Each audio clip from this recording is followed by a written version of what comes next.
Good afternoon, and can I ask that we make a start? Good afternoon, everybody. I'm Sedi Frederick, Chair of NHS Kent and Medway, and can I apologise in advance because unfortunately, as you will see, Leader of Kent County Council, who, as we know, casts a very long shadow, is looking over my left shoulder. Unfortunately, Roger can't be with us in person today, and rather than put him under even greater pressure by asking him to chair the meeting remotely, ordinarily the invitation to chair would have gone to Alan Jarrett, Leader of Medway Council, but unfortunately Alan can't be with us today, so I'm afraid you're stuck with me.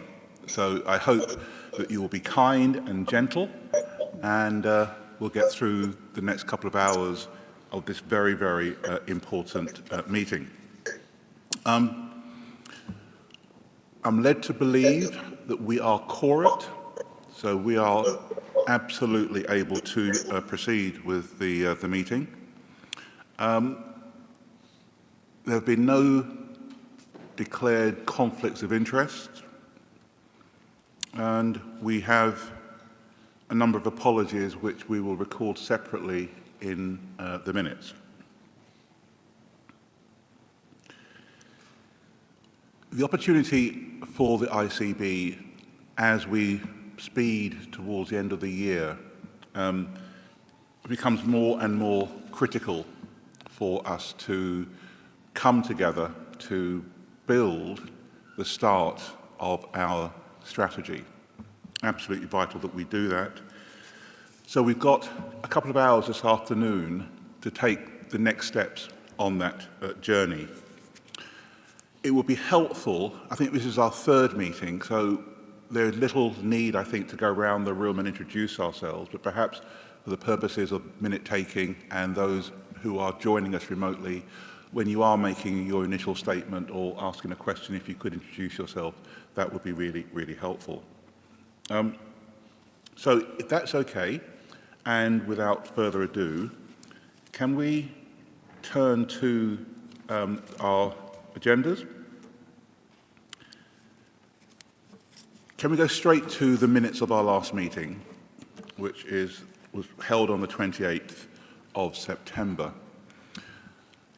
Conscious of time, I know that we've just started, but conscious of time, it wasn't my intention to go through on a page-by-page basis, but can I ask collectively whether we are happy that these minutes accurately record the meeting of the 28th of September? Are we happy to do that? Okay. I presume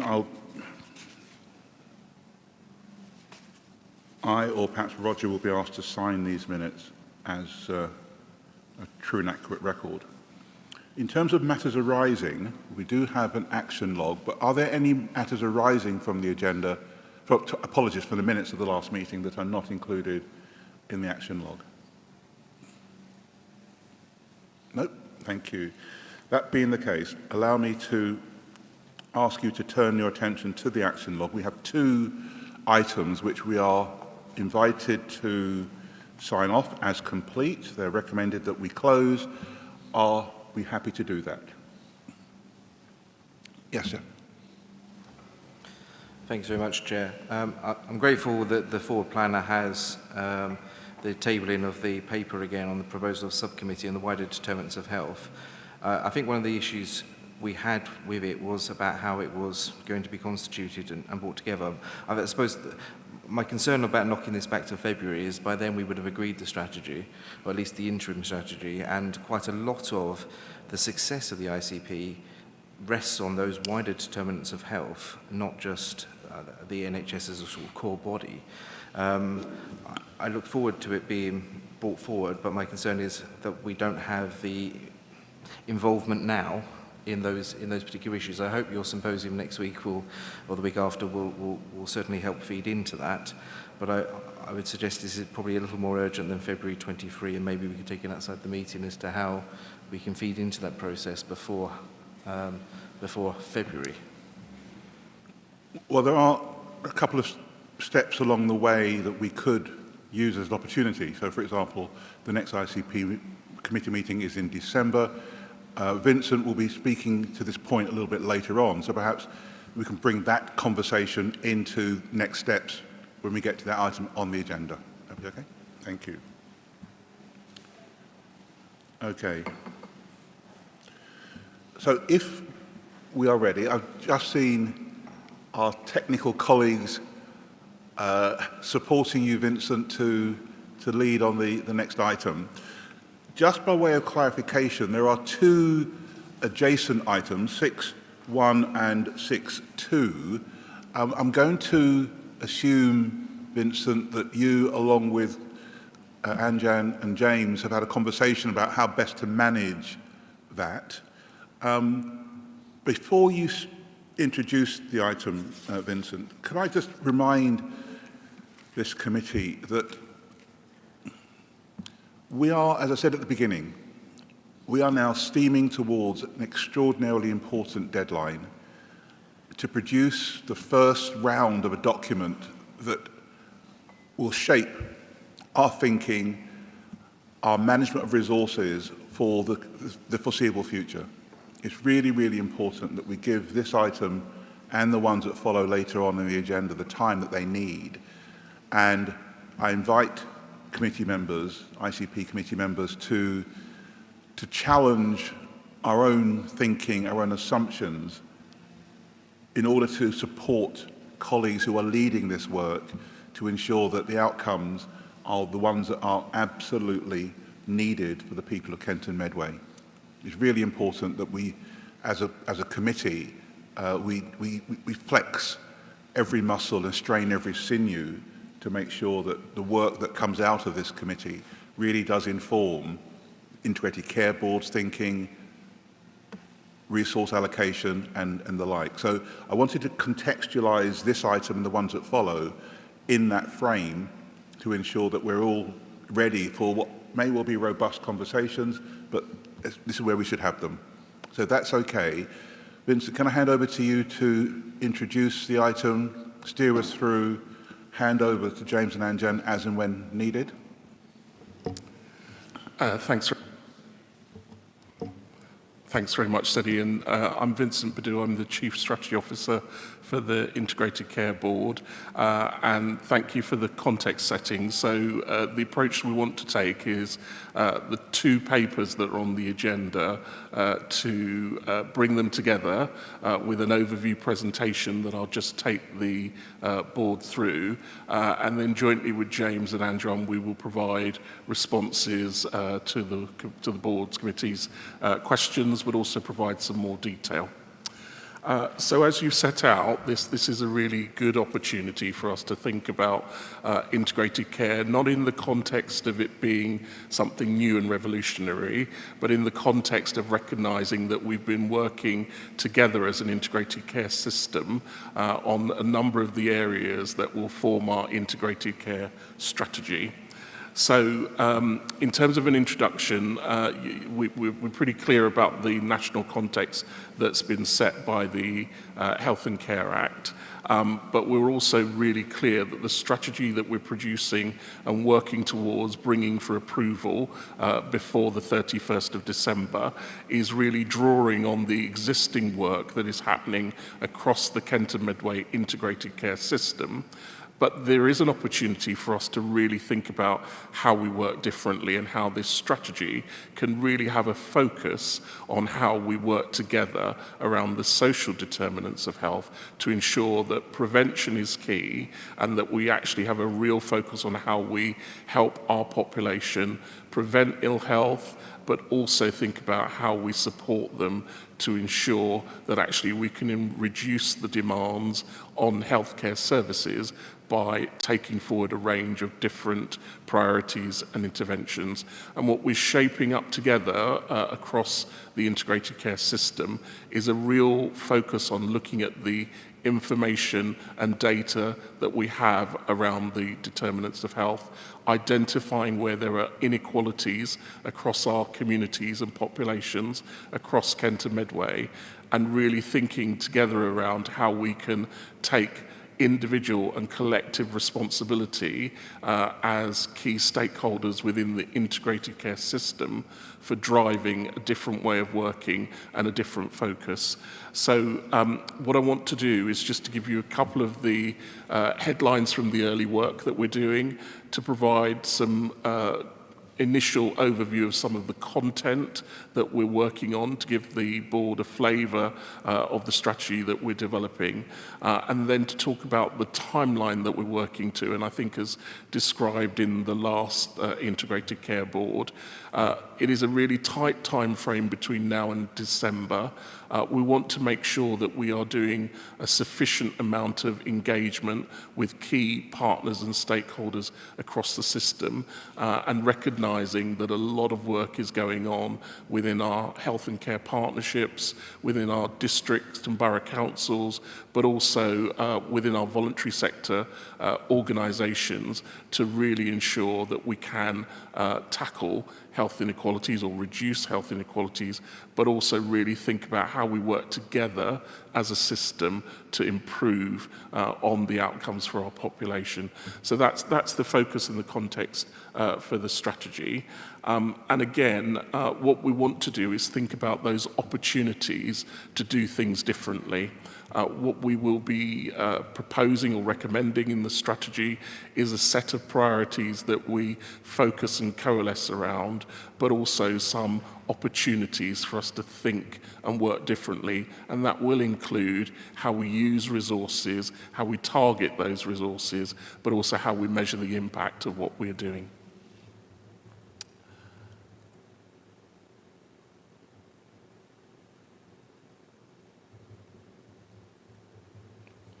Sorry, my apologies, it's frozen.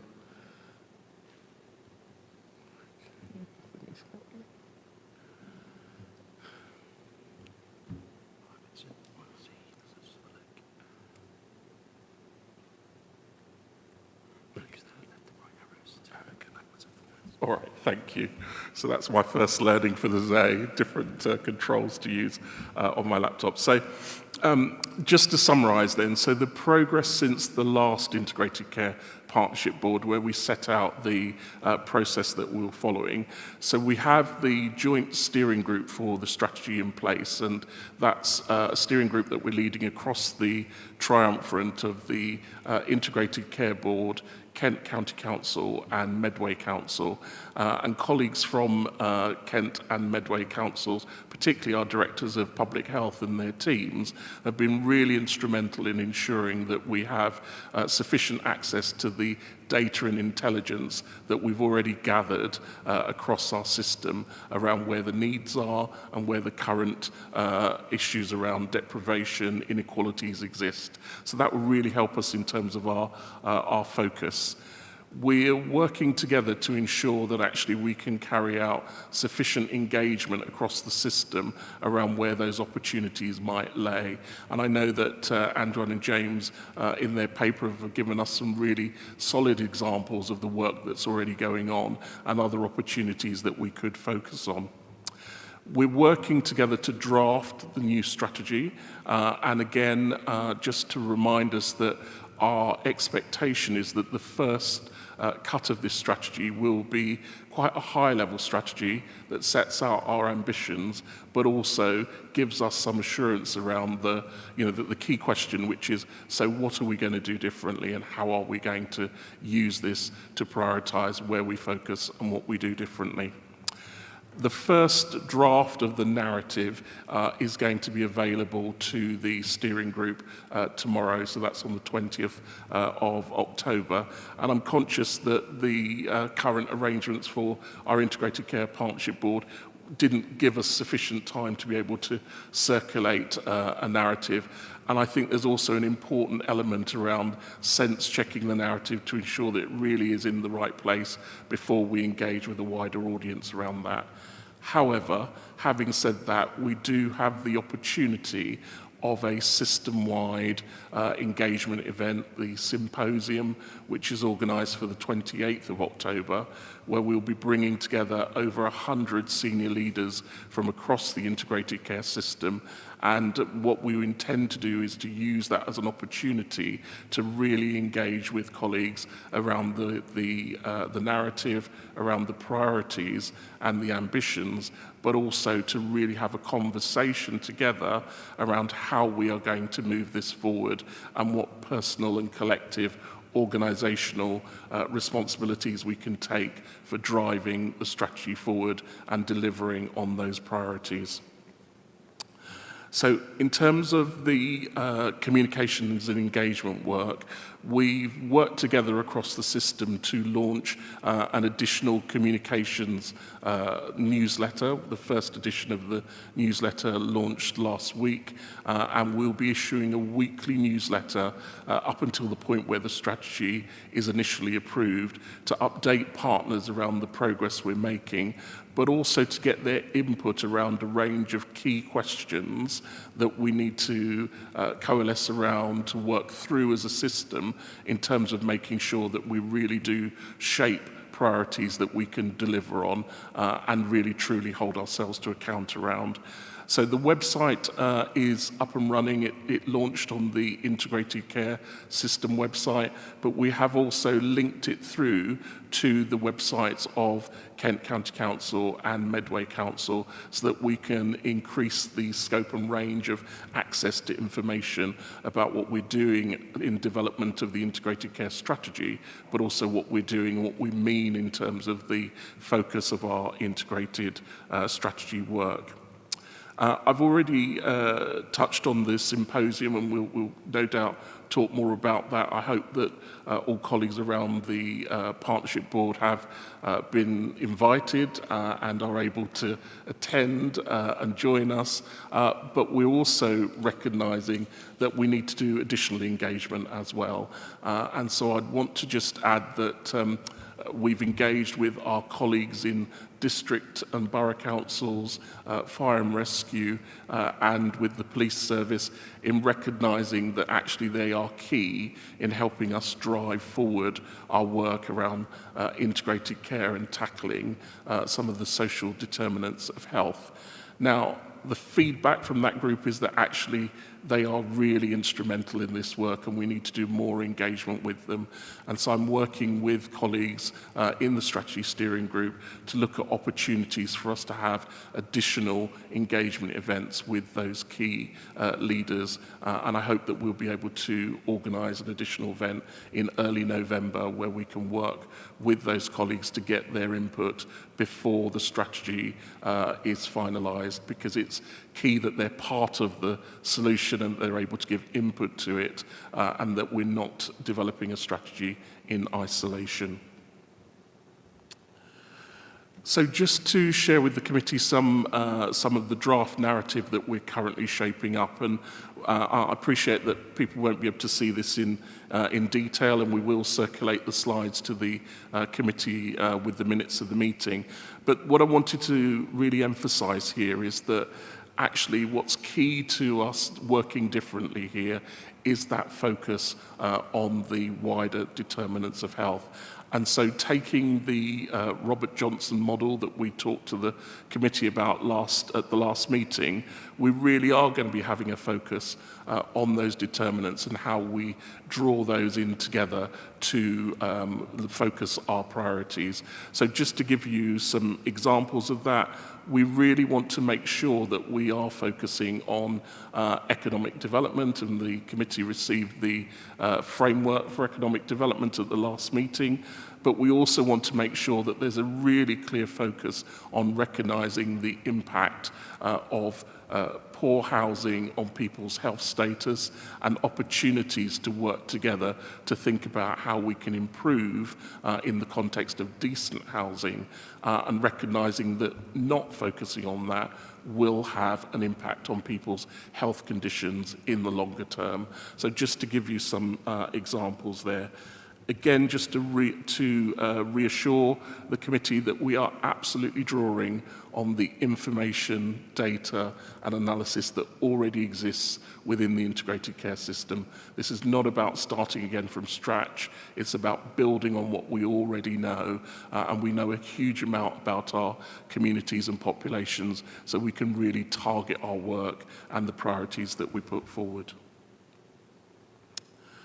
And again, you know, really, really important that we think here around what the opportunities are to draw on the research data that's available outside of Kent and Medway to inform the work that we're doing here now, but also to think about the opportunities to really focus our attention around new ways of working that will have a significant impact for us going forward.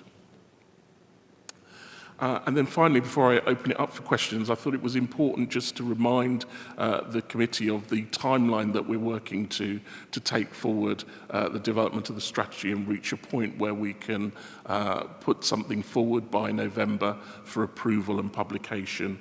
So the first draft, as I said, of the strategy will also be shared with the Inequalities and Population Health Committee, which supports this board, to be able to give input. That is a committee that's drawn from across the integrated care system. We'll be sharing the first draft with them for feedback on the 8th of November. We'll also be organising the additional engagement session with district and borough council partners at a date to be agreed in the early part of November. We'll then be bringing a final draft of the strategy through a number of consultative committee structures. So we'll be seeking to get input and approval of the draft, the first draft of the strategy, through the Kent County Council Cabinet and the Medway Health Adult SOS HASC. Sorry, get my committee in early December, before bringing it back to the Integrated Care Partnership Board on the 6th of December. Now, I want to just re-emphasise that what we will be doing is really drawing on the outputs of the symposium on the 28th of October to inform the next iteration of the strategy narrative. And if colleagues have an opportunity to look on the website, you will see that a number of the questions that we are posing for discussion are around how we prioritise our focus. And so a really good opportunity for us to engage in a range of different ways before we get to the final strategy being put forward for approval. And following the Integrated Care Board, we will be bringing the final document back to this partnership board for approval before going to the full council of Kent County Council and the Cabinet of Medway Council for endorsement before publication of the final strategy by the 31st of December. So I'll stop there, Chair, and very much pass over to Andrew and James if there are points that they want to add before we open it up for questions. Can I just ask then, because that was a much longer introduction and presentation than I expected. I'm very conscious that committee members around the table may have one or two questions directly on that part of the presentation, and I wonder whether it might be better to pause momentarily, take those questions. I'm no body language expert, but as I looked around the room, I could see a few of my colleagues champing at the bit to make a contribution to the meeting. So if, however, those contributions stray into the areas, Angela and James, that you are going to be raising, please ask that they not be continued, and we'll come back to those when we come to your contribution. But with your agreement, can we perhaps open it up for one or two immediate questions on Vincent's presentation and the framework within which we are taking forward the development of the strategy? Would that be okay? Yeah? Okay.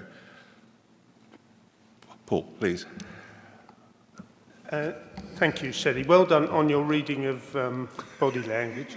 I guess I'm slightly concerned that I certainly haven't, I don't know about other members, whether they've had an invitation to the event on the 28th. I mean, I could have missed it. I mean, it's entirely possible.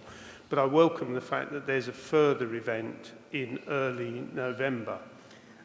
So I do think that we have a role. I could give an example, and in fact I will just touch on it for the kind of thing that I'd like to see. One of the issues that my residents raise constantly and regularly is the ability to access GP appointments. And I know we'll come on to the detail of it in due course, but I do think that that's something that the paper needs to address, and the telephony system and the way that it's I've got my own views on how it could be managed, and I'd like the opportunity of being able to express views on that. So I do think that the board needs to be kept in the loop in terms of the consultation process, and how we can provide our input into the process. I hear there was a weekly newsletter. I mean, it would be helpful if we could be added to the distribution for that. And I think we need to open it up for an opportunity for organisations like the PPGs locally to have their say. And I wonder if there's an opportunity to do that through a website or through a portal before the 28th. That might be a bit early, or it might not be possible to set something up that quickly.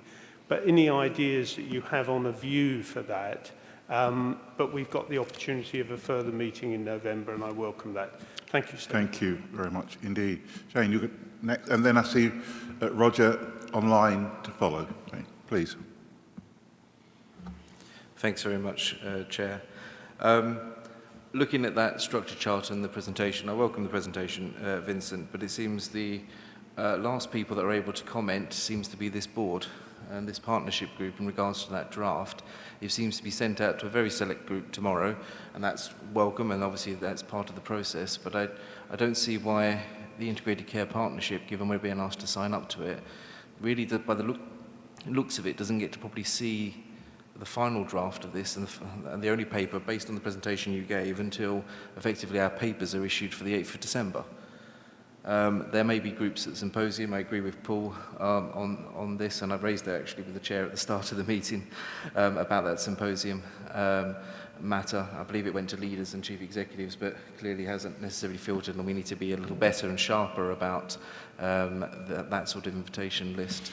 To ensure everyone can have their say.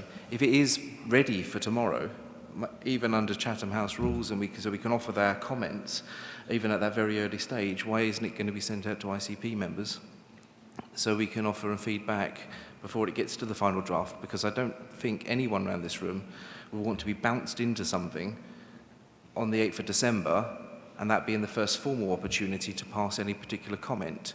If we're going to do this truly in partnership, wouldn't it not be better to, even under sort of confidential papers, offer our comments earlier and in advance? Wouldn't that be a more partnership way of going about it and thinking a little differently in response to your challenge, Chair, earlier, rather than this being a sort of fait accompli or a rubber stamping exercise? Wouldn't that be better? Point made. Now, can we collect responses towards the end? I've got a couple of things I'd like to say as well, but Roger, can you hear us? Please join us. Yes, I can. Thank you. And thank you, Sedi, for taking the chair today. My apologies again to everybody that I'm up in London between meetings and so could not be with you in person. A couple of points. I mean, building a little bit on what Shane just said, and apologies, Vincent, if I missed this. Were we totally clear on what will be available also at the time of the symposium? Because clearly, clearly there will be to that group. There will be the document tomorrow, but and there will be doubtless further evolution of it between now and the 28th. But it's what exactly the nature of the conversation, building on all that at the symposium, will be. And I do take Shane's point that there is clearly a need to ensure that we're all of us within the tent. I mean, I speak as someone who, with the KCC cabinet on the 1st of December and various other such things, I'm relatively relaxed from a personal point of view, but I think we need to make the most of the board as a whole. It may not be for now, but one thing which I'd be very, very keen as well to understand is more on, once we get the strategy embedded, even in its relatively early form, which it will be for the end of the year, which is fair enough. I think we all understand the huge time constraints that the team's operating under, and I think that's fully understood. What will then be the relationship of that?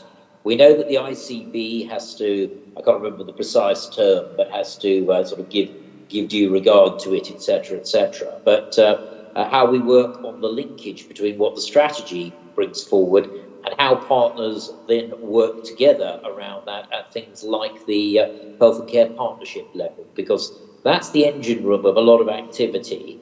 And I think what I'm always keen to ensure is that the strategy here doesn't become a purely academic exercise that, if you like, gathers dust once it has been completed. Thank you. John. Thanks, Eddie. Just building on Roger's last point.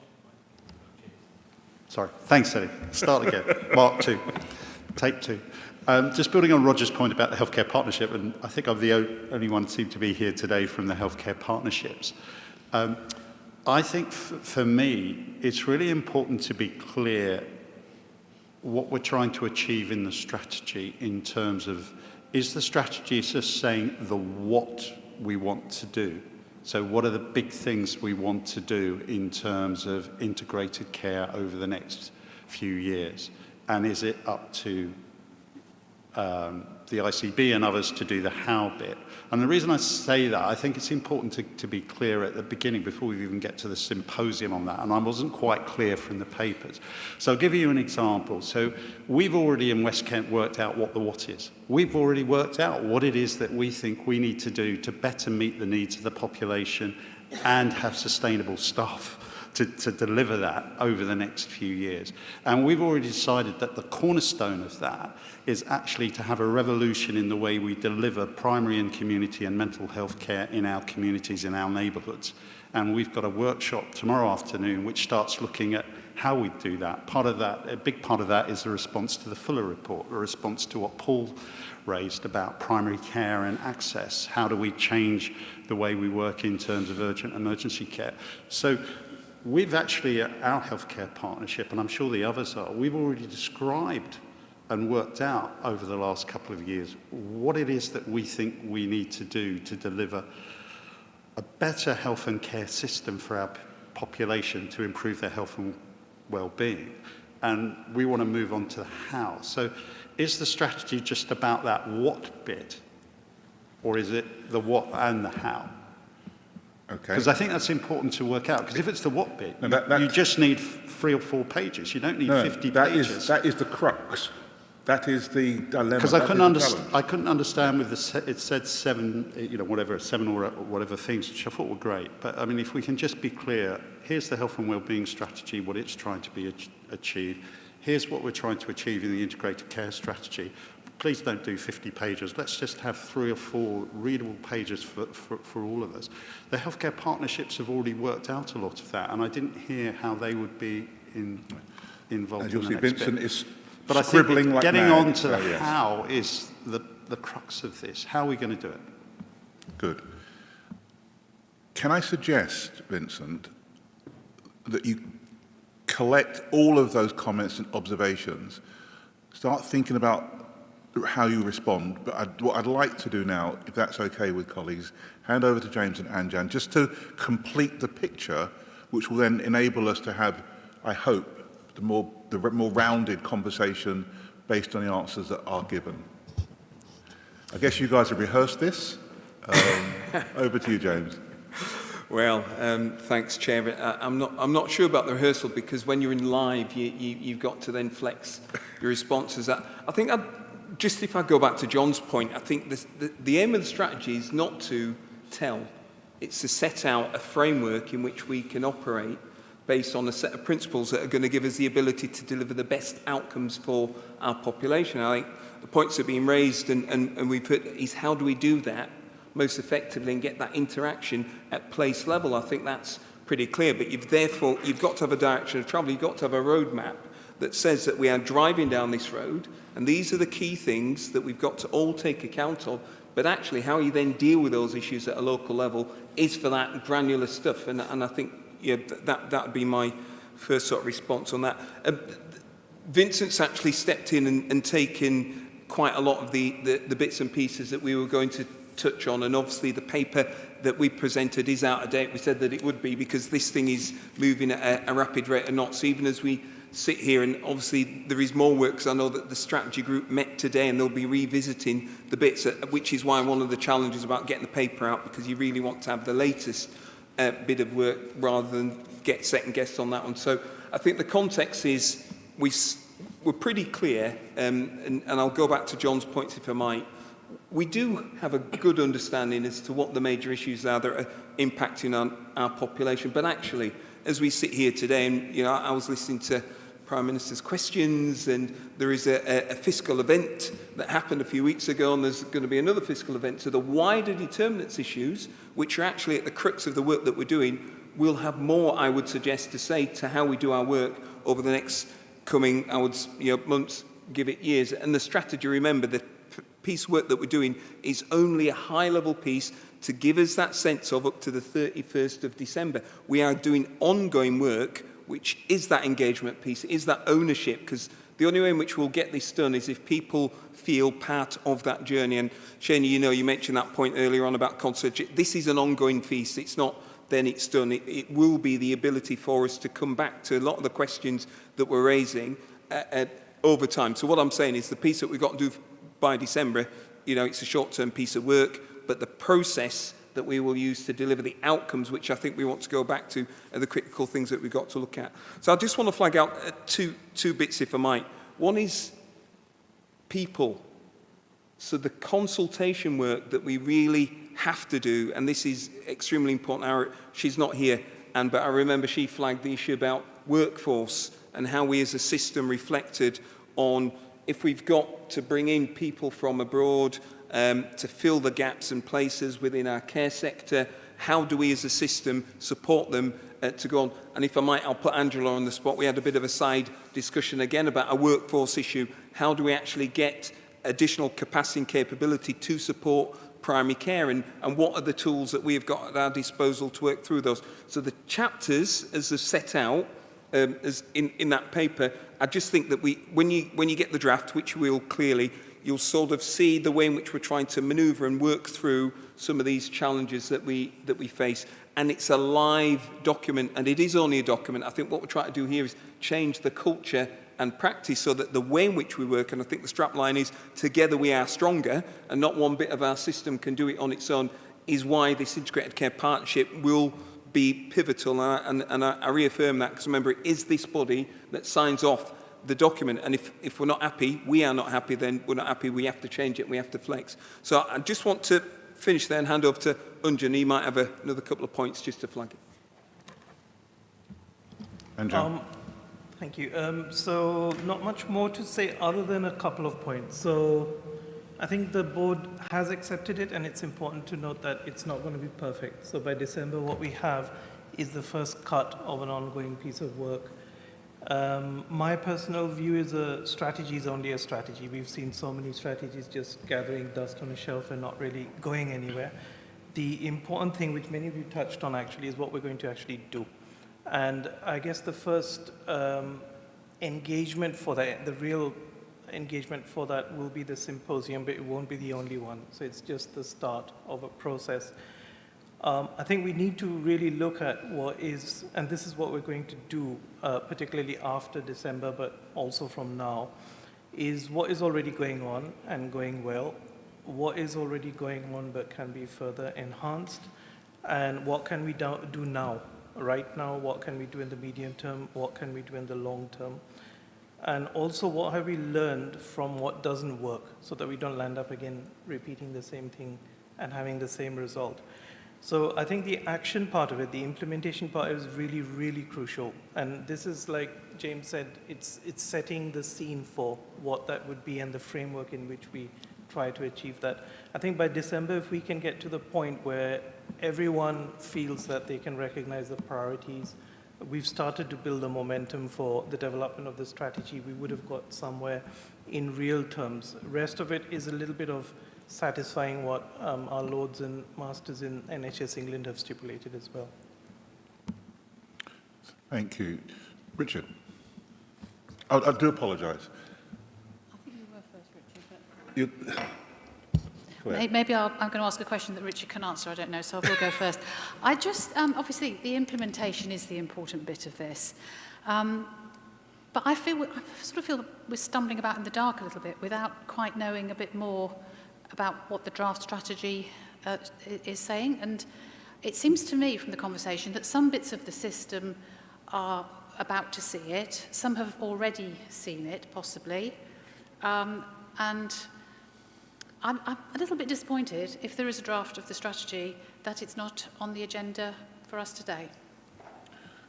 No doubt Vincent will just clarify that point, because I think that you referred to it earlier on, but come back to it in due course. Richard first. Sorry, Councillor, I can't answer that question. I guess it builds upon that question. I guess we have to be a little bit kind to ourselves, because I think we wouldn't naturally do it this way, would we?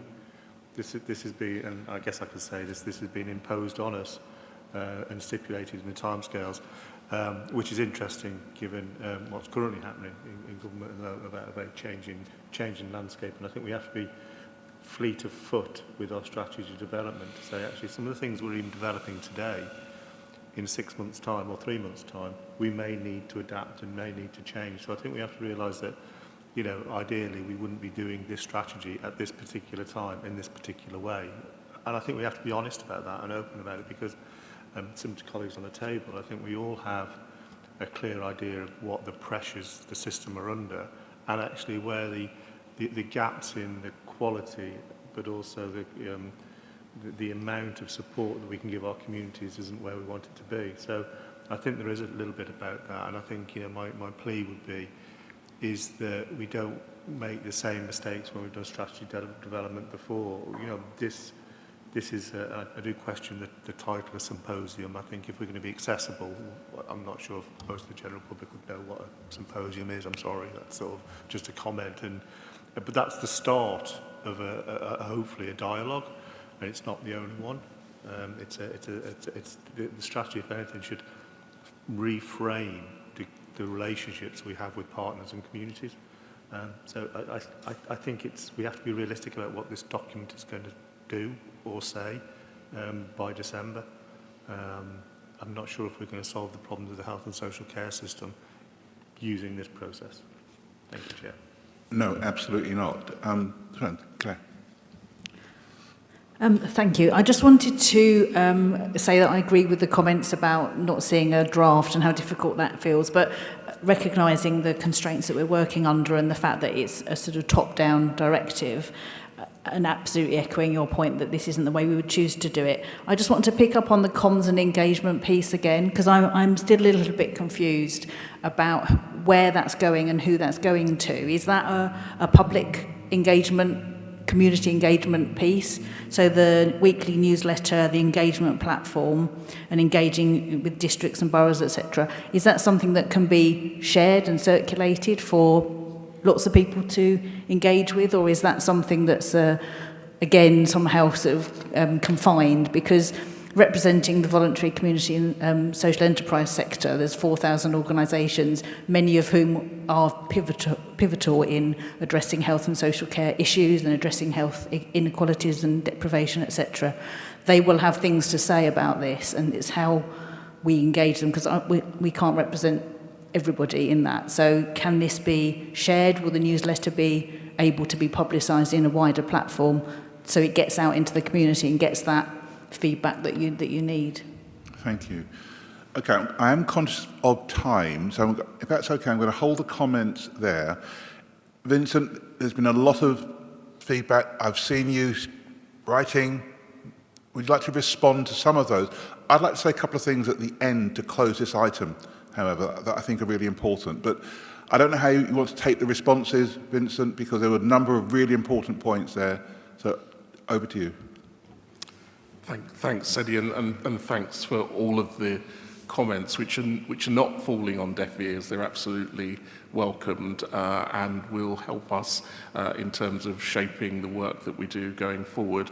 So firstly, just to respond that actually at this point in time there isn't a draft strategy that's available. I think one of the questions was, can we see a draft?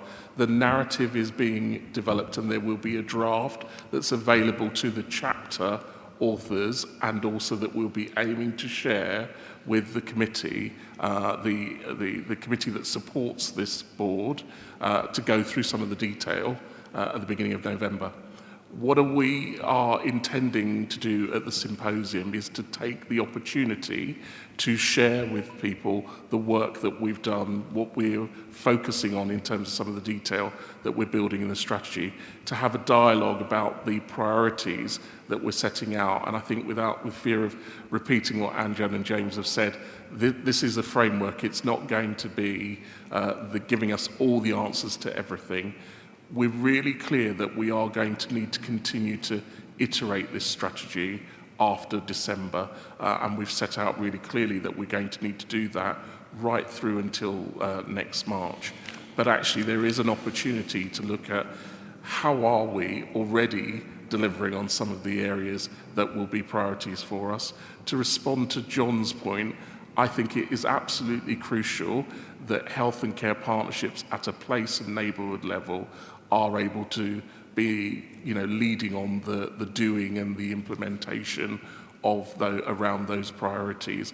And just to give one example of that, which I'll start from an NHS resource perspective. We know as a system that we have got resources that have been given to us on a recurrent basis to support our work around addressing inequalities, reducing inequalities.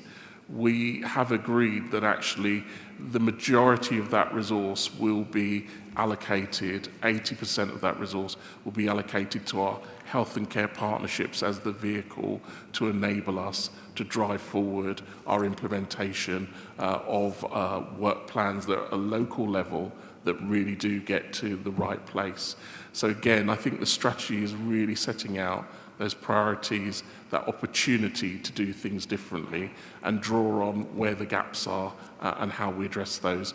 And the symposium will be our opportunity, our first opportunity to really engage with that wider audience of leaders and professionals across the integrated care system to, take stock of what we've done, engage with us about what more we could do, but also think about how we use our collective capacity and resource to drive that forward. In terms of the engagement information, the website is accessible across the system, so we absolutely can promote that to other partners. We are actively trying to do that, but of course, so any support around making sure that we really do hit the mark is welcome.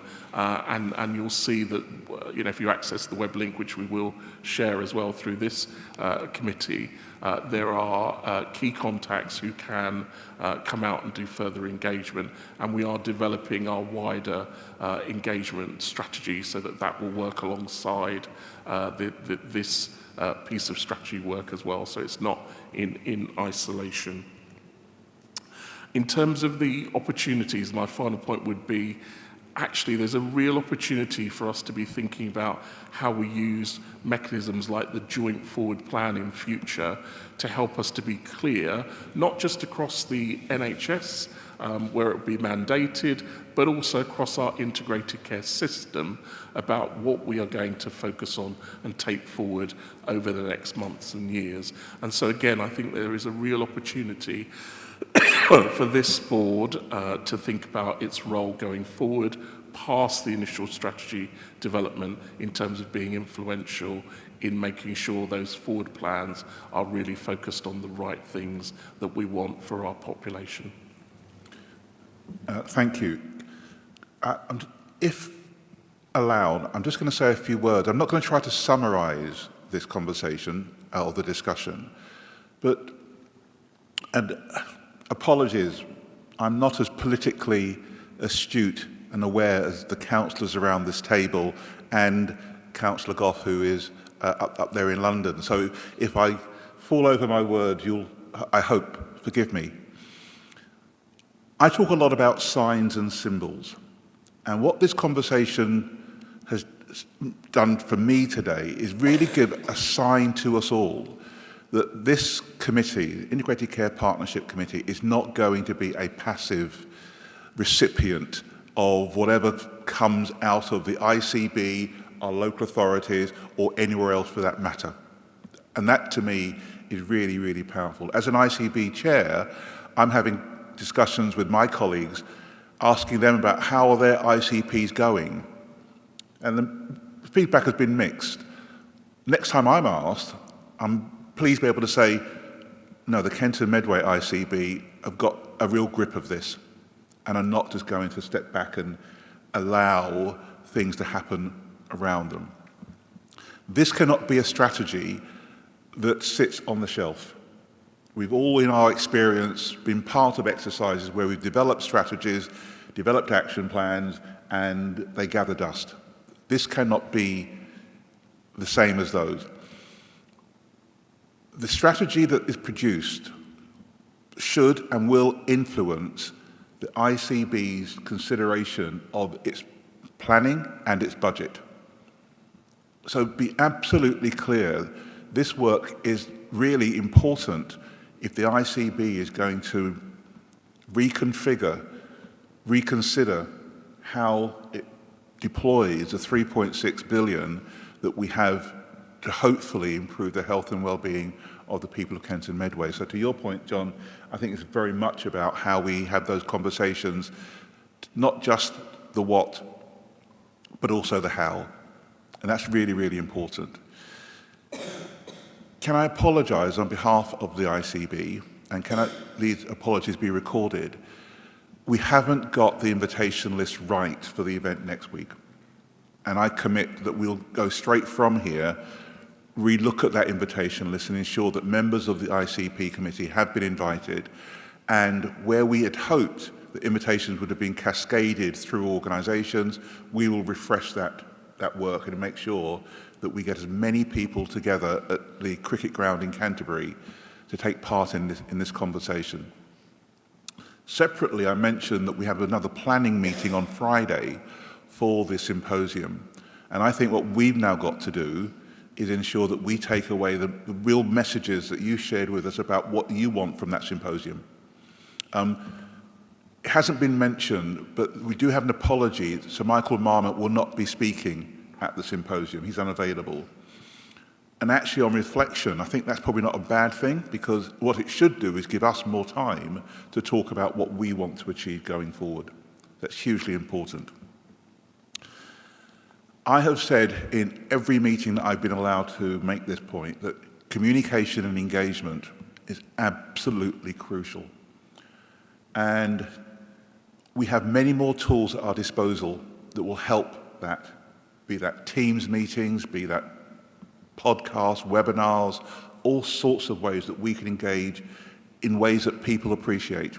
So it's not having to drive 40 miles to a cold church hall on a Wednesday night. We can do much better than that these days, and we will and we must.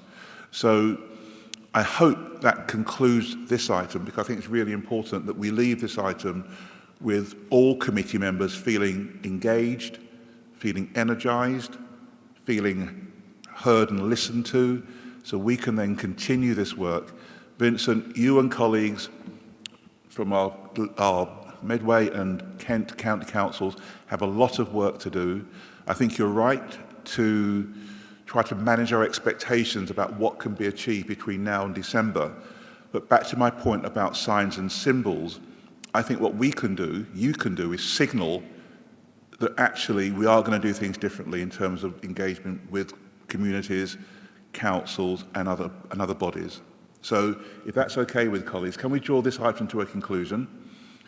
I hope no one's turned the hot water urn off, because we've now got a few minutes just to get our teas and coffees. According to the agenda, we should be reconvening at 3:10. Is that okay? Thank you very much.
there's something about coffee urns, very similar to at a party, everyone's in the kitchen.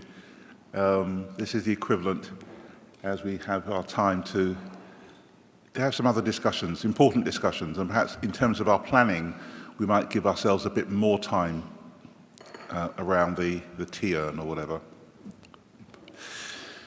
Okay, so let us move on. That was really, really helpful, and I certainly feel that we are in a place of growing clarity in terms of our expectations. So thank you very much. Now, we're moving on to another really important item. That's the role of the ICP in responding to the cost of living crisis in Kent and Medway.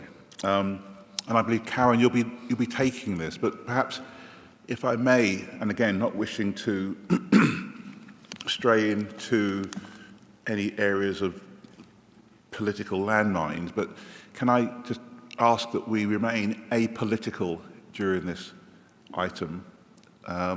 We understand the national and local context in which we're having this conversation, and clearly what our focus should be on, I think, is on our response. So, Karen, I don't know how you want to take this. Can you really be clear about what you want from us as an outcome? Because there may be things that we can do, can commit to, but there may be many other things that we can't. So, Karen, over to you. Thank you, Sedi. Yes, I think let's be clear from the beginning that this is a paper that follows on from some of the challenges you were talking about in the earlier item, and it's not per se about the cost of living crisis, because I think everybody here will understand the impact on our residents of the cost of living crisis and the impact on the providers of services around this table. You don't need to rehearse that here. What we do need to decide, or what you need to decide, is what should the ICP's response to that crisis be? And that was some of the things you were talking about in the earlier item. How do you work together? What is your purpose? What is your role? How do you bring added value? So there are different ways that the committee could approach their response to the cost of living crisis. I just thought I'd pick out a couple of reminders for you about the role of the committee. It has a purpose, its key aim. It has 4 key aims, but the 2 that are relevant to this item are that the ICP is here to support the NHS to broaden its social and economic development, and it is responsible for supporting improvements in the population health by bringing partners together to address the wider determinants. So clearly, financial hardship is a key factor in health and well-being of our local population. So there should be a role for the board to think about in their response. So I'm quite happy if you would like to raise and discuss, particularly with our Directors of Public Health here, those impacts on the population, particularly to do with being cold, being hungry.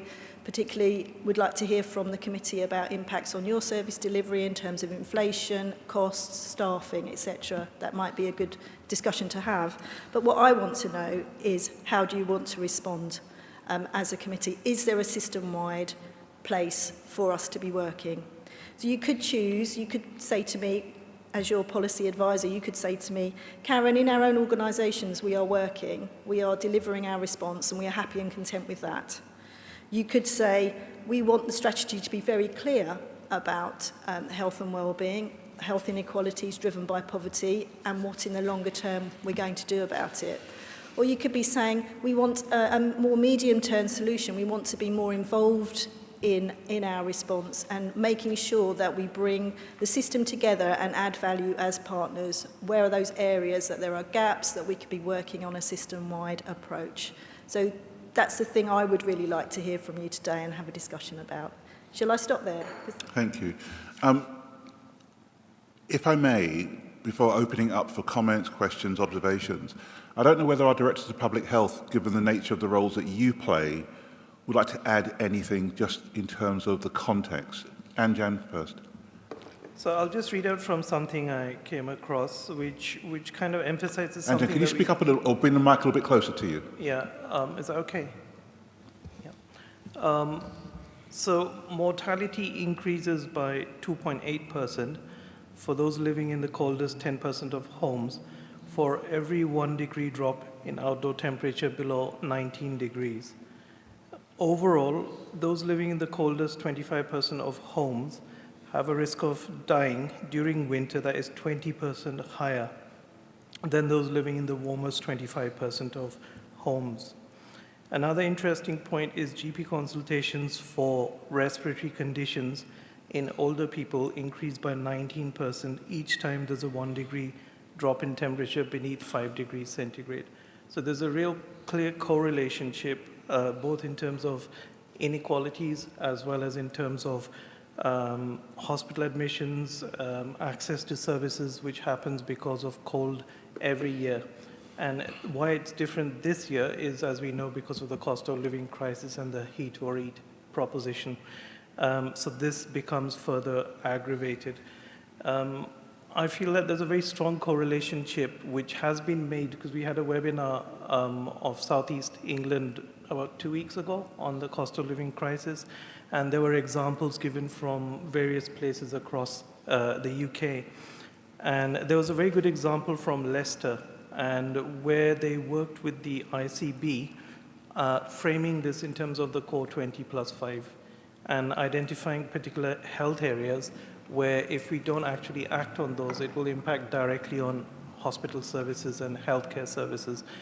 And that resulted in an investment from their ICB of about $1 million over 2 years, which is to support a series of interventions, working with their local energy authority as well.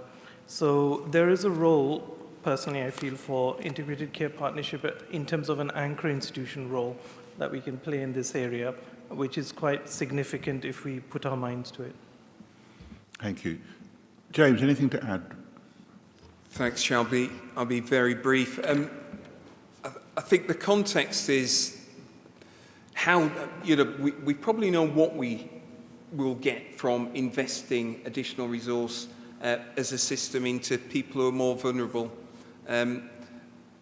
The challenge is, as Unjan's just fleshed out, using the evidence base to target and to support those people where we know that if we do that, that the outcomes will be more favourable. And I think we do need to just stick to that course, because if we don't, then what will happen will be, you get a scattergun approach, don't you? We think we've got to do everything, and that means that we won't be able to do as much as we could do for more vulnerable folk more effectively. So I do think the cold argument is the one that, it links to the family, it links not just to the individuals themselves. If they're living on their own, then that's one thing, but the family impacts children, young people.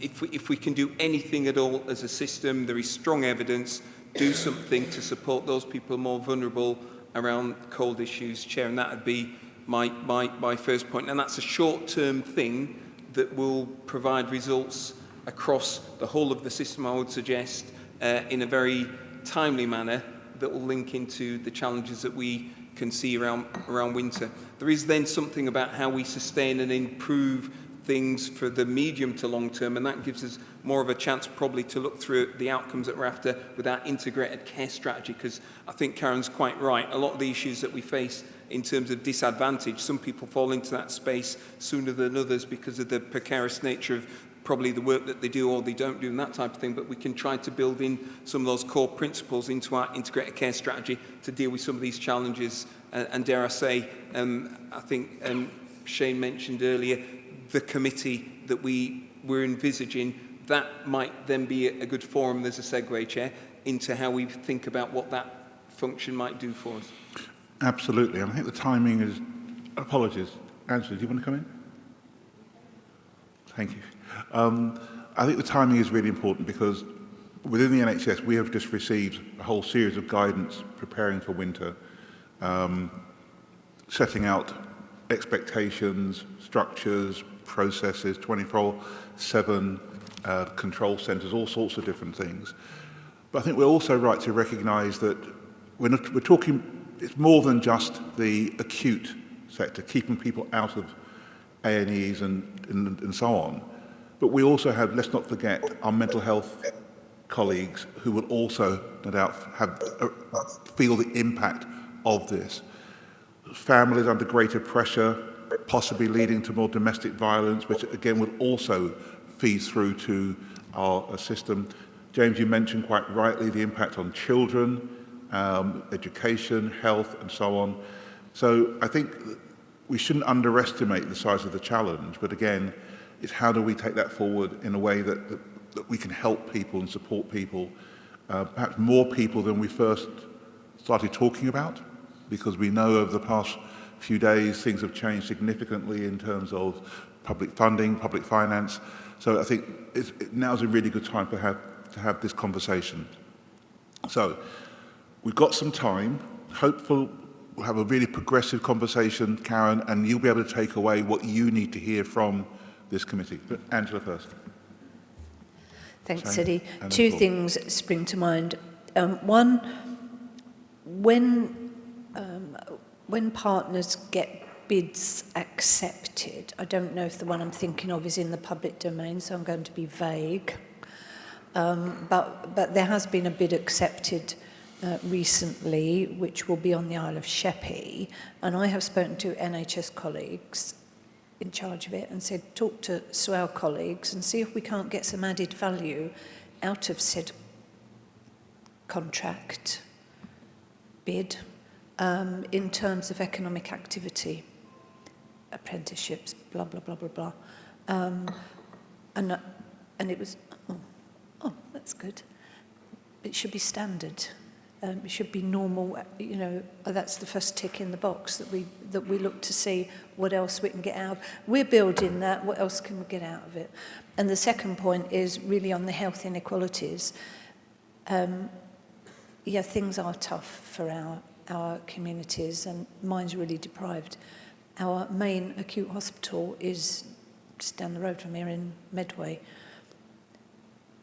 There will be choices, if there haven't already been, as to, well, I can either go up to Medway to get treated for X, or I can feed my kids. It's not much of a choice. But then those individuals' health needs will get worse and worse and worse, and eventually it will cost more to treat them because they haven't been nipped in the bud at an early stage. So I think transport, it always has been quite key, but I think it's going to become more crucial. I hesitate to say the word free, but basically transport to get from these communities up to the acute places. Thanks. Thank you. Shane, up to you. Thanks very much, Chair. Just first of all, comment on the targeted approach to this, and I think one of the easiest things to do is to talk about only targeting those that are most vulnerable and not issuing the challenge that Vincent gave earlier of preventing this in the first place. If you have to target your resources to those that are most vulnerable, that means they already have a problem already. And if there's a problem already, someone's failed somewhere, in a way. Whether it's the services, whether or not it's whatever the individual circumstances. As someone that has, as a child, experienced poverty, experienced these issues before being cold, choosing between heating or eating, I've got that personal lived experience. It is not an easy choice. It is quite terrible, in a way, if you've got that lived experience. But could it have been prevented? Frankly, I was a kid, I wouldn't know. But if all I needed to have is, if we had to only target the resources of those that needed the help, it probably could have been prevented in some way if the help was there in a society a little sooner. It doesn't mean you can dashboard and scorecard it, but I think we need to look at that challenge that was given earlier about how we promote that. In my authority, we've used a system called LIFT, the Lower Income Family Tracker. I can see some nods around the table, where we actually using that preventative approach to actually identify, using all our information and systems that we do have in a proactive way to see what help and support can be given. And I think that is something as a partnership we could do. I do suggest, though, we need to, as a partners, and lead by example. On 1.3, it says about the real fall of value in pay. We've got in here as well under, I believe, 3.11, where it says that staff in the NHS are using things like food banks trying to provide them some real basic support to do the services we rely on. My point on this is, if we can't even support our own staff in the NHS and in our partner authorities, how can then they go out and further support if our own staff are using food banks, if our own staff cannot afford to get to work, if our own staff cannot survive on their pay, how do we make sure that they can help and support others?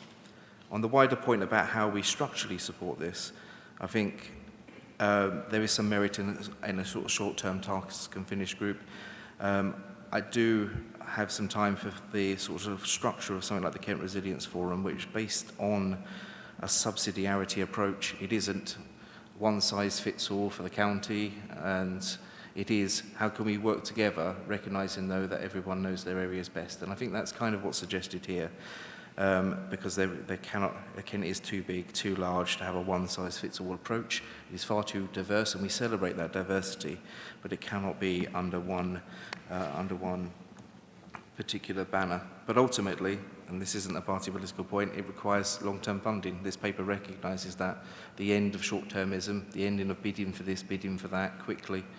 Our services, all of ours, provide some of the most valuable, needed services to society. It can only be done by long-term funding and proper investment, because that is ultimately what we need. Hopefully we can achieve that.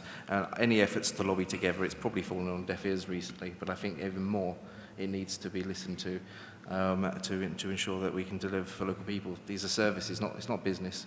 These are services people rely on. Thank you, Chair. Thank you. Paul. Claire. And then, apologies, Paul, I think Roger is waiting, Councillor Brake, and then Claire. Thank you. Thank you. Now, we actually have quite an interesting situation. I mean, it would be impossible to discuss the cost of living crisis without referencing at least obliquely what's happened in Westminster recently. We now have a government which has agreed to review the energy price guarantee after 6 months operation. And here's something that the NHS, as the anchor organisation, much respected at all levels of government, could operate as a friendly advocate as to how that could be extended beyond the 6-month period.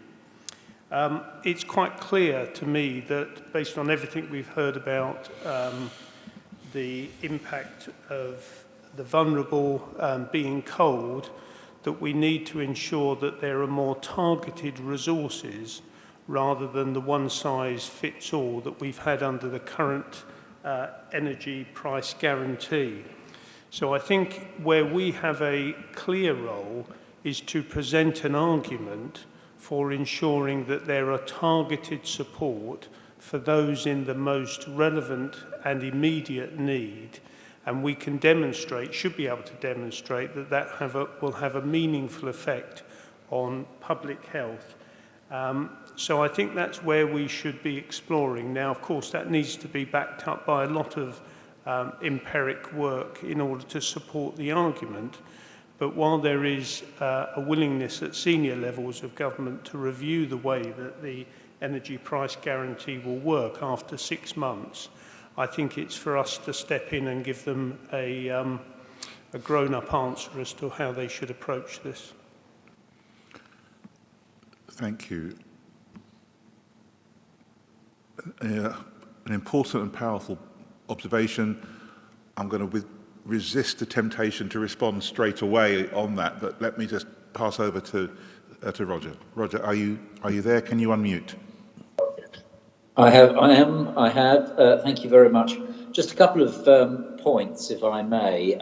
One was actually, Angela made reference earlier to transport, and I think there is some reference in the paper to some transport options as part of the overall winter planning, which seems to me to be very positive. I think the wider question, particularly in the short term, I think in the sense the long term, I wouldn't say it's easier, but it is something that we can work through in a structured way. I think any short-term response, given that this is upon us now, probably in a sense that is best pretty targeted where we can, because we are seeking to avert, serious harm, deaths, those sorts of consequences amongst some of the most vulnerable. And the question in particular is there more that we can do collectively in terms of ensuring that the help that is available in many forms is widely understood, so that those who, so for instance, we, and the same will be true for Medway, have, funding under the household support grant, chunks of which, incidentally, to go back to Shane's point, are devolved to districts, others of which are delivered on a county-wide basis. And there are clearly a significant variety of schemes out there. Now, I think one of the most important things is simply to ensure that those who most need that help are as aware of it as possible. Now, from our own point of view as organisations, we can seek to ensure that that is known. But is there something from point of view of, I think it used to be called make every contact count, but every form through which we, or the organisations represented here, actually have contact with those vulnerable people, either in terms of both the information as to who they are, and when they come into contact with our services, that there's the maximum possible awareness of what is there that can help mitigate the pressures which many, many people are going to be under over these coming months. Thank you, Roger. David? Thank you, Seti. Some interesting points have been made, but perhaps if I may be permitted, please, to contribute here, because across Medway Council, or Medway, we are experiencing the same problems that are being experienced not only in Kent but across the country. And here I talk about the fact that, Seti mentioned mental health, and equally issues that concern us aren't necessarily just confined to those with a physical health problem, but mental health. And I think it must be about 5 or maybe 6 Secretary of States ago that looked after health, made it very clear that mental health should in fact have parity with physical health. And I think that sometimes this is one of these areas that seems to drift sadly into the background. I think it's very clear that our medical services right across the country, and certainly here in Medway, are being stretched. I recall that Paul mentioned a little bit earlier on in the meeting about GP appointments, GP services, and here in Medway we suffer the same. But we do our very best to support people. We point them in the right direction, and we believe, certainly a good working relationship with the services that are available in Medway, including the Medway Hospital. The Medway Hospital, of course, is seen as being the local facility, not only for people in Medway, but also for Swale. And it's good that we have 2 specific community groups that feel the need for Medway Hospital. Last night I attended the Medway Hospital Trust members' annual meeting, and there were various questions that were being posed by members of the community, and one that caught my attention, and in fact is relevant to our meeting and the discussion today, and that is a member of the public actually made or a trust member actually asked the question, why have we suddenly found that car parking charges have been reintroduced?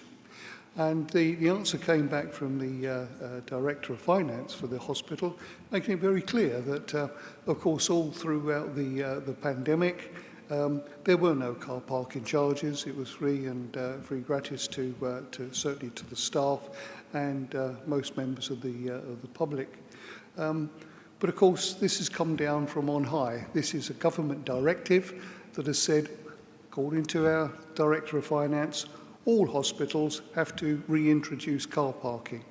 And at a time when everybody is trying to tighten their their belts because of the cost of living crisis.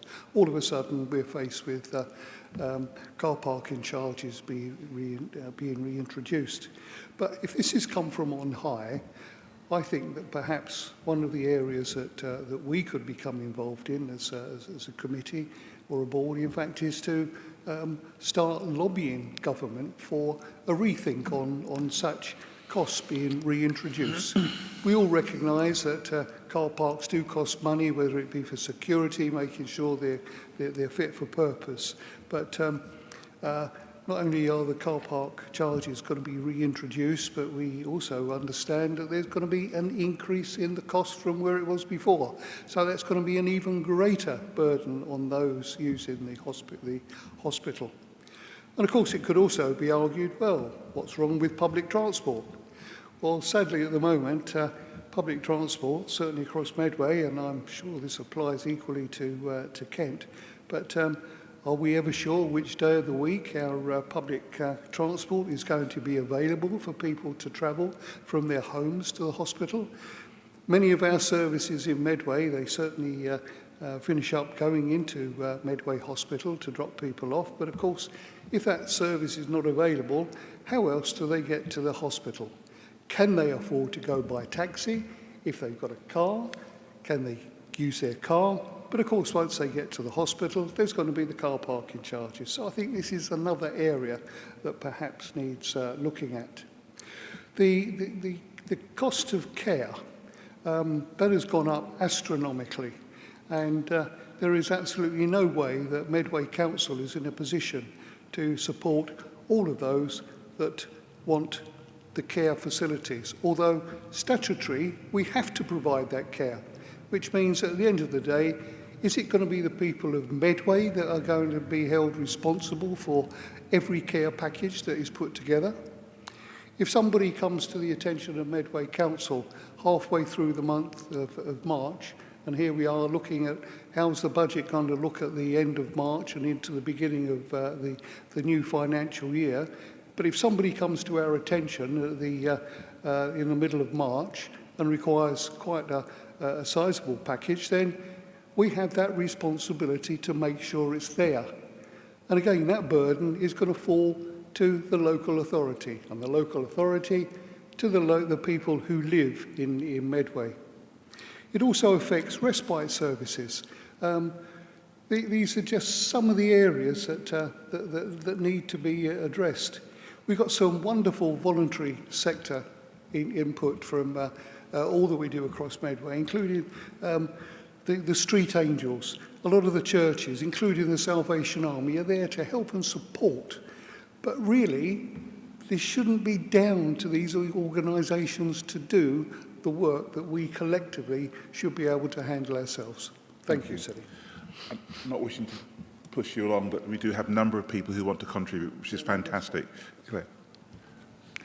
Thank you, and thanks for mentioning the voluntary sector there. I wanted just to, I'm not going to repeat what's in the paper. Thank you for the paragraph 313, which references the VCSE sector and the role that it plays, particularly in preventing greater problems. And most of the headlines are contained in the paper, so I'm not going to repeat those. But I wanted just to emphasise that point, that the sector does lots of the work that would otherwise fall on the statutory sector and does lots of prevention, not just for those facing financial hardship and struggling with financial issues, but across the most vulnerable in our society, so children and young people, the elderly, people at the end of life, the homeless, etc. Many of those services are delivered by organisations in the VCSE sector.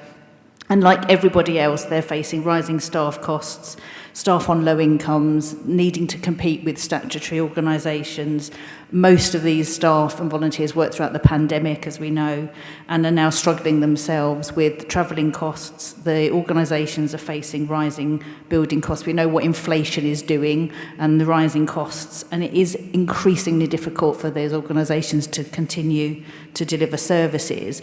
I just wanted to flag, it does mention in there about commissioned organisations, but the VCSE sector is treated differently to other providers. So if VCSE organisations that are commissioned to provide services haven't had any uplift on their contracts, and we've seen what the inflation rate is like at the moment, and so it's increasingly difficult, and many of those may well just say, we can't do this anymore, and then the problem's going to get even worse. So I just wanted to reiterate that, and also to remind you that many of the organisations that are continuing to provide these services are playing an incredibly pivotal role, but perhaps not very visible because they're not directly commissioned, but they're doing lots of work in the community.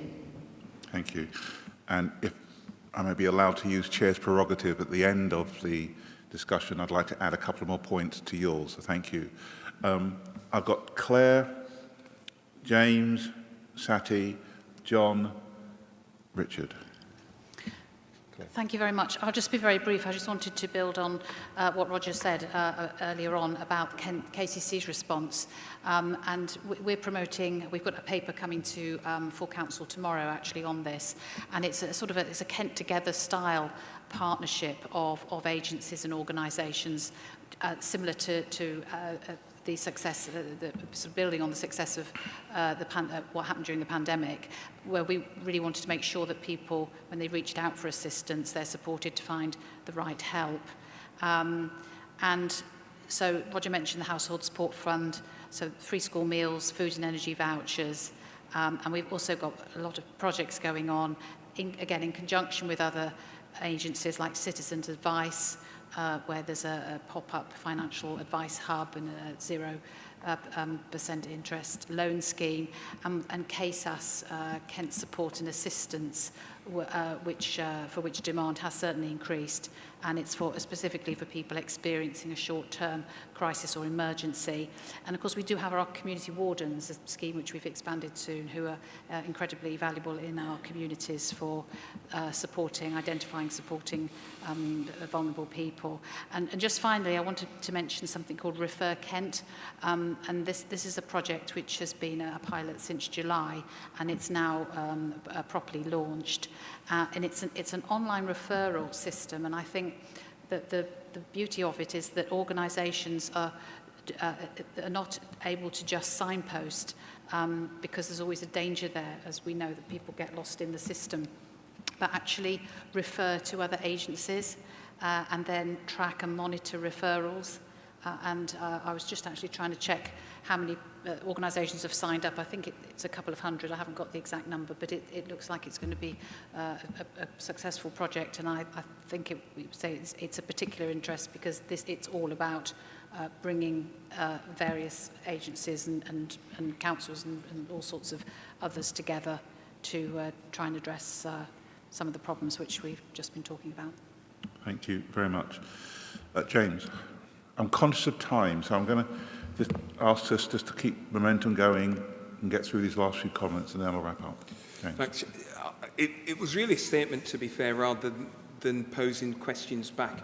I think the context for me is there are so many moving parts to deal with the challenges that we presented, and I know Claire just flagged the impact that an organisation or a group of organisations linked into the voluntary sector can have. That will be quite granular at a place level. And I was just thinking through, Chair, if there is an acceptance that we want to do something about this particular challenge, which I'm hearing that there is, maybe what we've heard already is that bit around taking a bit of time out. See, we've got a dedicated group of colleagues that are working across, because you've already heard, and Claire's just fleshed it out as other colleagues, there is a lot going on around this particular area at the moment, and I think what we probably need to go back to is what added value from that perspective can we get from additional capability brought in from whoever that might well be, whichever organisation might feel able to contribute to that piece. And that was my sort of thinking, Chair, because there are quite a lot of moving parts in there.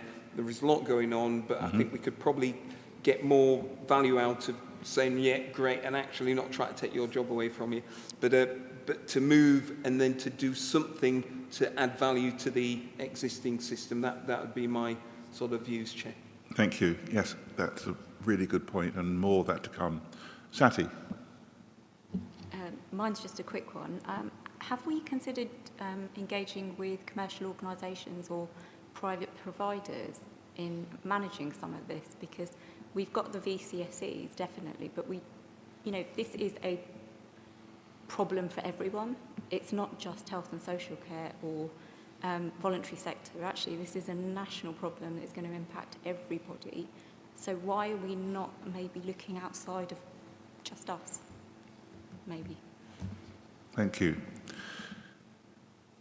John.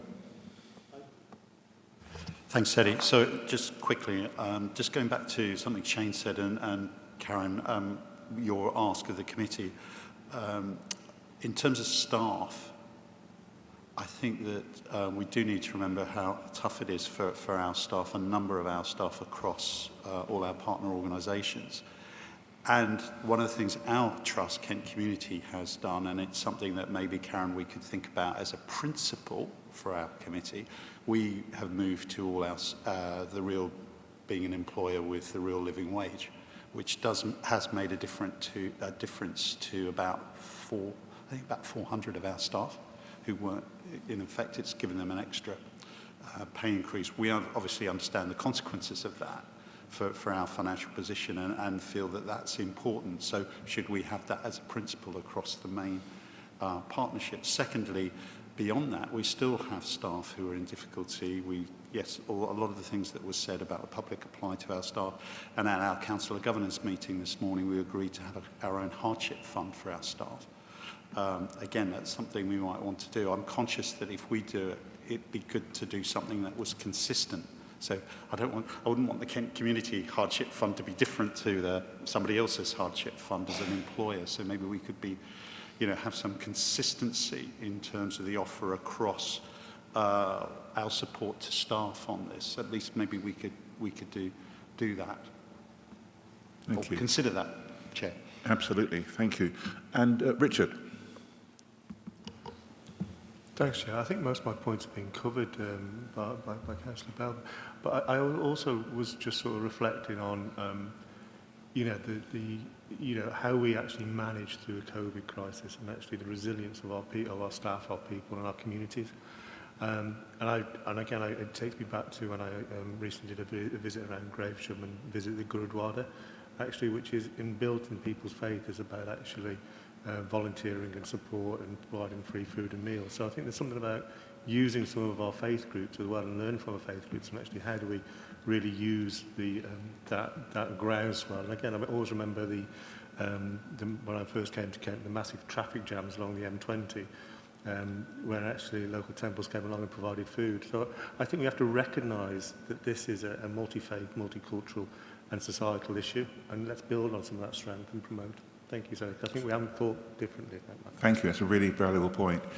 Karen, can I just conclude by making a couple of additional observations, some to emphasise points already made. And clearly, there's a lot going on.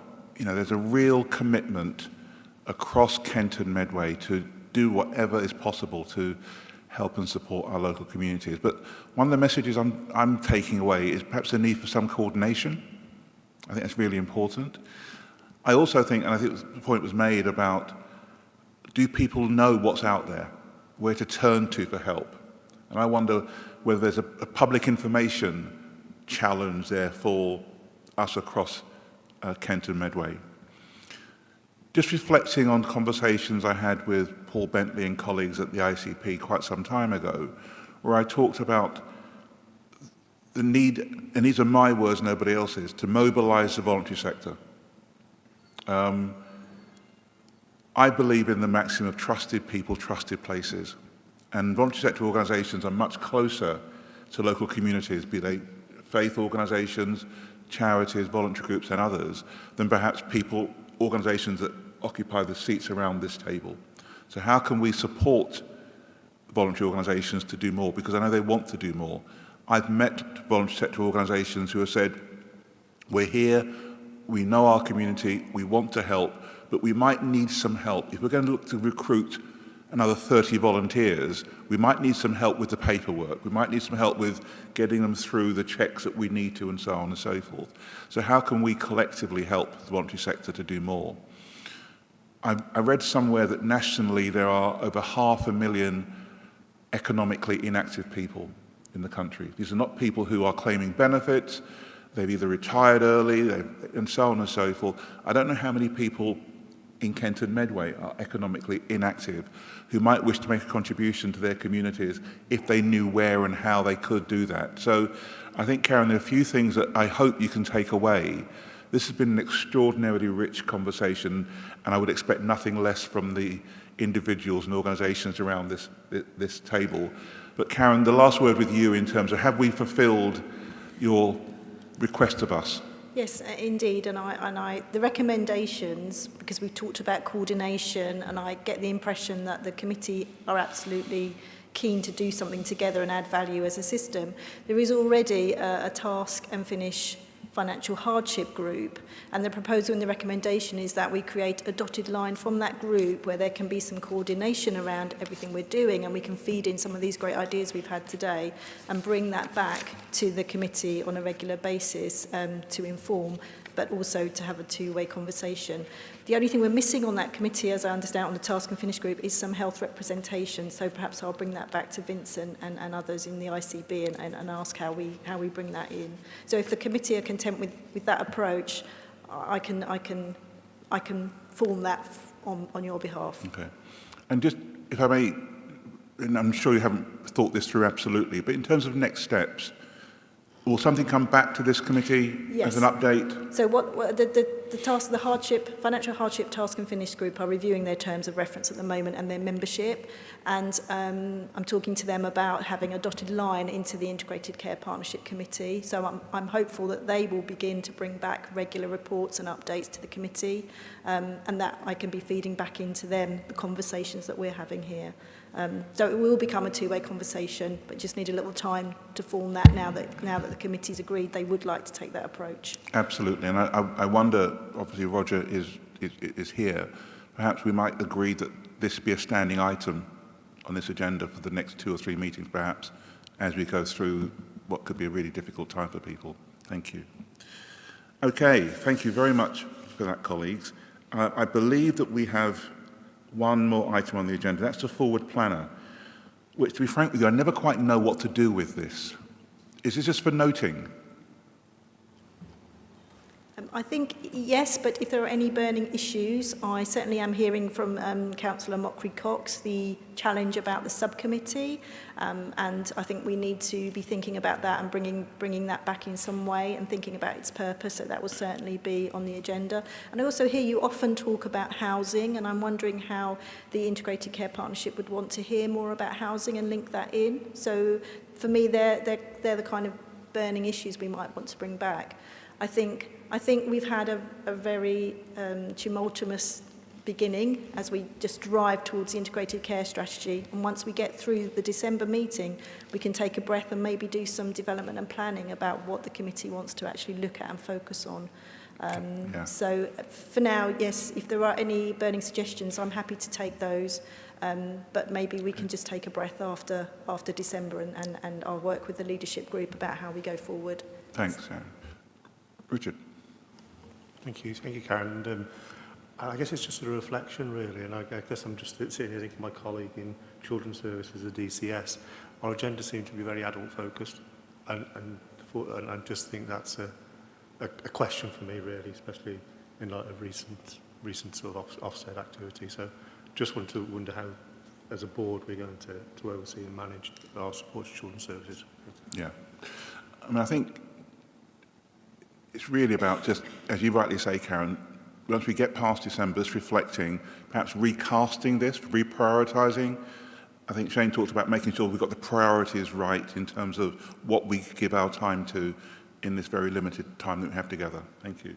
Angela, do you want to come in? Just a quick one that I thought I do sometimes, that there would be a regular report back. It's probably not the right word, but I've put report back from the 4 HACPs to here, so that there was like an overall picture. And I did have a quick chat with John, and he said, well, we do talk to each other, and that's fine. Do you want to invite me to all 4 of them? Then I'll know as well. Thanks. Is that right, John? You talk to each other? Sorry, Angela. No, it was just sort of having, so that we've all That's got an a really overview. excellent. Other than that, he can invite me to each of the four and I'll report back. Thank you. That's a really, really important point. Thank you very much indeed. I'm conscious that we are now approaching at 4 o'clock. One or two members of the committee made it very clear to me they wanted to be away by 4 o'clock. They've got places to go, people to see, meetings to attend. So with your agreement, I'm not a huge fan of any other business, but if there is anything that's absolutely burning that people want to say before we conclude, this is the item that you raise it at your peril, as the chair is not a fan of any other business. But anyway, apart from that, any other business? Oh, good. So, so with your agreement, can I draw the meeting to a close and thank you all for your time. I think it's been a really good meeting and there's a lot to be getting on with. So thank you and enjoy the rest of the day. Thanks very much, everybody.